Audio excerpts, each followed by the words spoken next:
মাগুর মাছের ঝোল বলে তো এটা কিন্তু অনেক উপাদেয় একটা খাবার। আমি মাগুরটা একদম ঘষে নিয়েছি, ঘষে একদম পিঙ্ক পিঙ্ক হয়ে যাবে। এরপরে তো নর্মাল পেঁয়াজ একটু ভাজা করে নিয়ে রসুন, লবণ এগুলো দিয়ে একটু সতে করে মরিচ, হলুদ এগুলো দিলাম। এগুলো দিয়ে মাগুর মাছটা মশলার একটু পানি দিলাম, মশলার পানি দিয়ে জিরা গুঁড়ো আমি একটু দিই, একটু ধনিয়া গুঁড়ো দিই। অনেকে অনেক মশলা দেয়, আবার অনেক মশলা বাদও দেয়।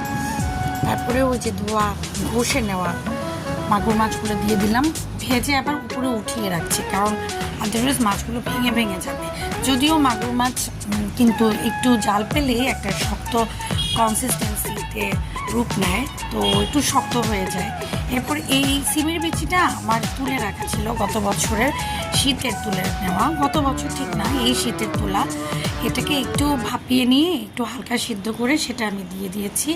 টমেটোর টক থেকে যে একটা পানি বের হবে প্লাস হচ্ছে আলু, ওইটা একসাথে জেসটা বের হবে, এবং সেটা মাছটা তাড়াতাড়ি করে দিয়ে দিয়েছে, কারণ মাছের মধ্যে কিছু মশলার জেসটা ঢুকবে, ওইটাও ঢুকবে।